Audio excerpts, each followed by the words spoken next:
So hello, today I'm at St Lawrence and All Saints Church in Steeple in Essex. I'd like to talk to you about the history of the church and the village. Steeple is a village in Essex. It's 3 miles from Southminster and it's 10 miles from Malden. Now Steeple is in a remote part of Essex, surrounded by farmland which tapers down to the Blackwater estuary. It's set on the Dengie Peninsula. The elevation is 9 metres above sea level and the population is around 500. Now, historically, Steeple would have encountered all the tribes from the Bronze to the Celtic. It's most likely they would have lived on fishing, oysters and salt harvesting with crops inland. And the old Roman road passes by beside the church. It goes from Malden to Bradwell-on-Sea. Now, in the late Saxon period, Steeple would have had a ringside seat at the Battle of Malden in 991 AD. For it's most likely it took place on Osey Island, which sits opposite Steeple across the Blackwater estuary. When the Norwegian Vikings moored their longboats off the island, an estimated 4,000 Norse Vikings made their way on, crossed the causeway and onto the mainland, and they would have battled the Saxon Lord Breatnoff and his men. For sound travels well across flat water, and sword and axe against shield, and the roar of battle must have been a saga to be told. Now, around 1066, the Saxon lands were owned by 4 men here. We have Elfric, Northman, Bondi the Constable, and the Freeman. Now, Bondi, it so happens, owned Butsbury, also where I live. By 1086, the Normans had taken over, and we have Udo the Steward, Henry of Ferrers, and William the Conqueror king, and they'd taken all the land here. And there were very few households for them to control, only 9 in total.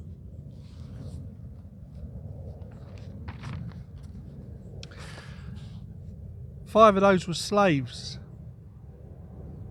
There's 2 plough teams, there's 25 pigs, there's 27 cattle, and 160 sheep. So, although it was a small settlement, it would have been a very busy one. Now, between 1086 and 1121, a priory called Stainsgate was established within the lands of Steeple. It's where the parish meets the Blackwater estuary, and the ruins are still there. Now, Ralph was son of Brian, and he was the founder of an Augustinian priory in Suffolk. And it's Ralph who established Stainsgate.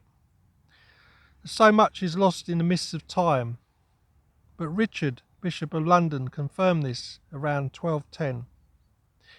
The priory shared the responsibility with the vicarage of Steeple and Bicknaker, and the monks were living here during the time of Henry II and Edward II.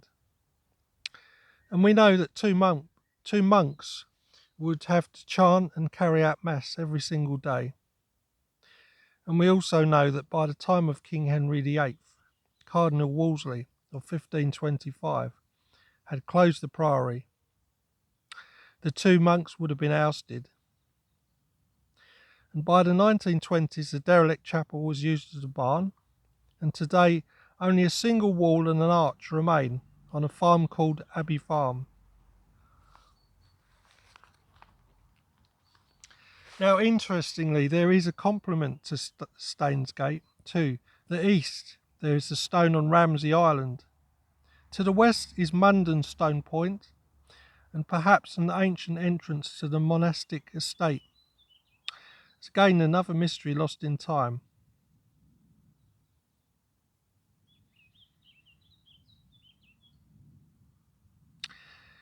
Now, the ancient church of Steeple in 1564 was reported by the church wardens as being down. The chancel is clean down, they wrote, in 1564. And Richard Rich of Lees was the benefice, but he does not affect any repairs.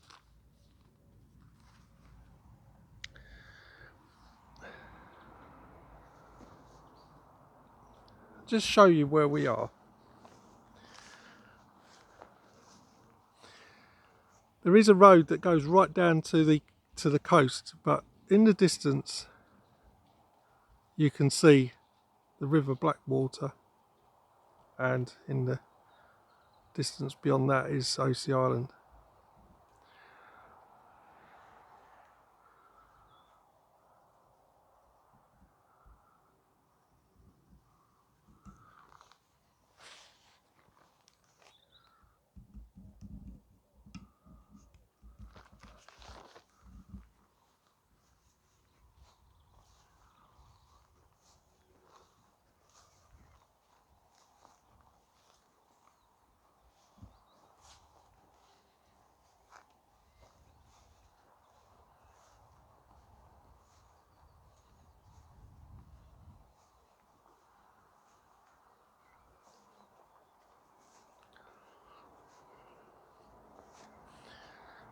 Now we're approaching the south side.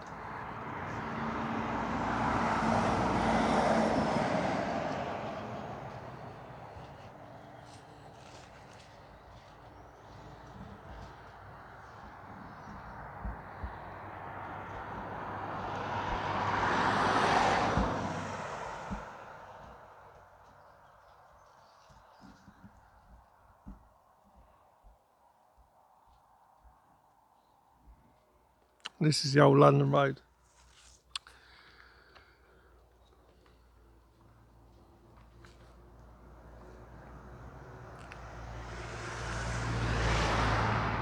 Now in 1722, Daniel Defoe was one of England's greatest writers, and he travelled the whole of Great Britain, passing by Steeple, and he wrote this: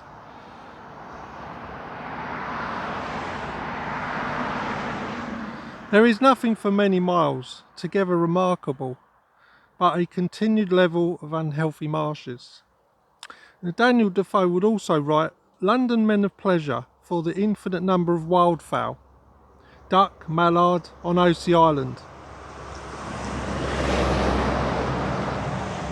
for the pleasure of shooting, often return with an Essex ague on their backs, which they find a heavier load than the fowls they have shot." In other words, they caught a swamp fever. And Defoe goes on to comment that he frequently met men who had a dozen or so wives. Such was the swamp fever, saying a healthy woman could last 6 months to a year. And I'm glad to say that things have improved since 1722.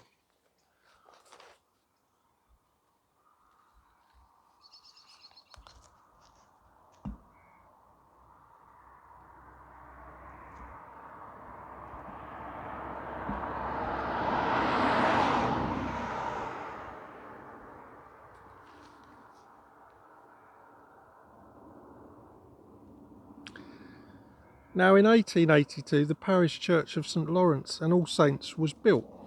The old church was 600 yards west, so that side of the church. And in 1768, the old church was said to be in ruins. Now, the new church incorporates the old church's building material from the 12th and 14th centuries. There's very little to be seen. This church was designed by Frederick Chancellor.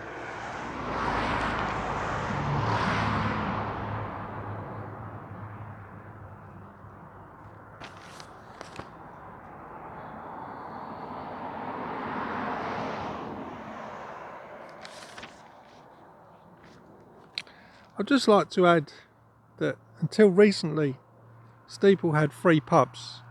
It had the Sun, the Anchor and the Star. But in 2017, only one survived.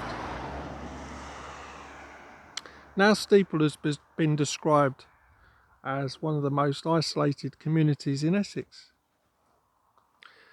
It's actually 40 minutes from the nearest secondary school and 1 hour from the nearest hospital. But that's certainly not deterred people from living here. Now the Star Inn sits on the main road behind me, simply called The Street. and it's now the only active business here. Residents also come from Steeple Bay Holiday Park and the next village, Mayland, which is straight ahead of us now. And out the back of the pub it can accommodate 20 pitches for caravans. But what I like when I wrote this was that the bar lady of the Star, Lynn, she says that the village spirit overflows into the pub atmosphere, and during the evenings everyone loves dancing, so it's like a big family party, and I love that. So if you're passing, stop off.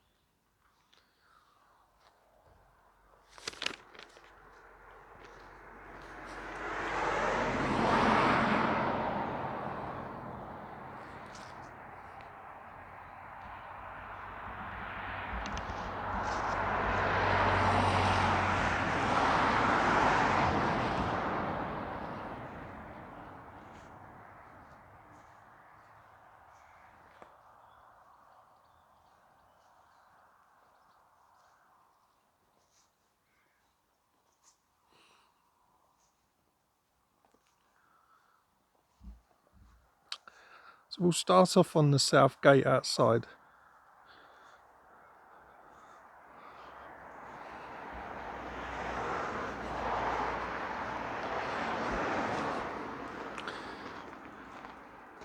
Apart from this busy road, it's a very, very quiet area. If you look in the distance, you can see what it's like here all the way around.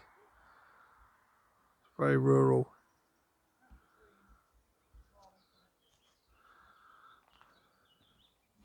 This road straight ahead goes to Chelmsford, Malden, and if you take this direction it will go to Southminster and Bradwell-on-Sea.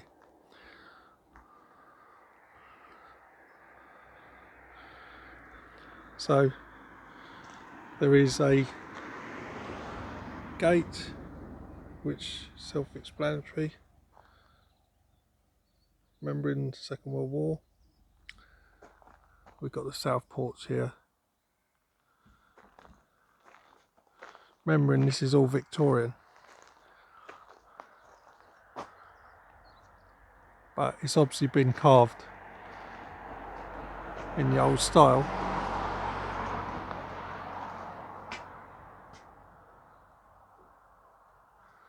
Now this south doorway is 14th century. It's one of the oldest parts, which would have been taken from the original church, and you can see the weathered stonework and stone jambs.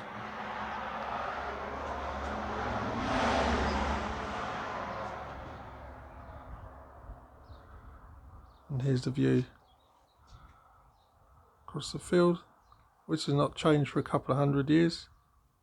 I guess there still would have been sheep there then. And you can see the church has been built up of everything they can get their hands on. I guess these stones are from the original church, but all this is fairly modern.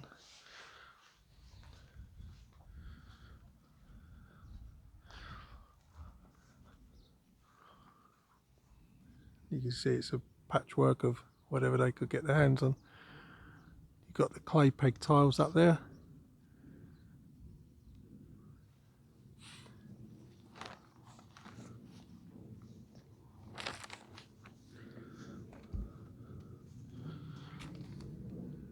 Don't know what that is.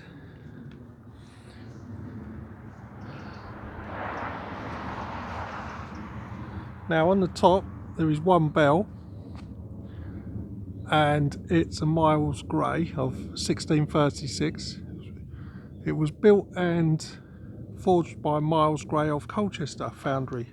He was known as the Prince of Bell Founders, and his son and grandson would also become bell founders, and they were all called Miles Grey.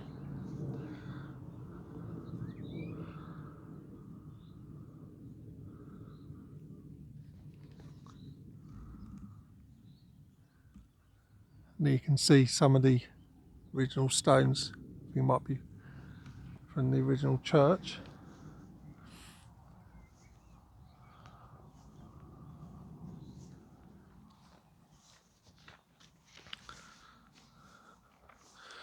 Now, I'm not exactly sure if this is part of a font or something else, but it certainly looks old.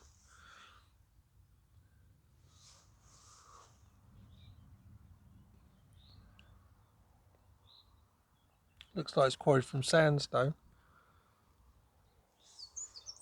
That could well be from the old church.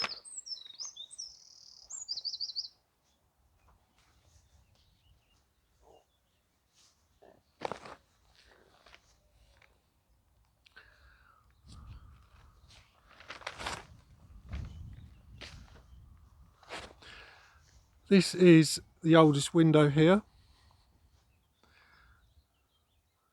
So this is a 14th century window, and I believe if you look at the glass there, that's 15th century. That's from the original church. So they've incorporated that.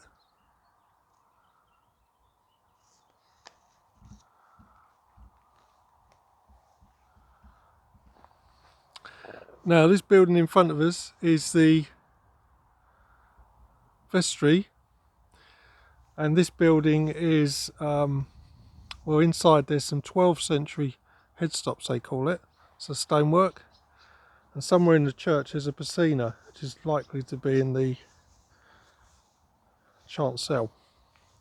That's 12th century.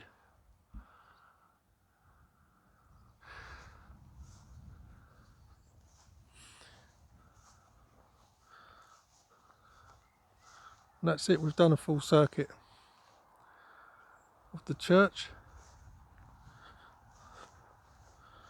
So today, St Lawrence and All Saints, it carries out baptisms, weddings and funerals, and is involved in social events. I'd just like to finish, there's a stone here which actually is from when the church was first built.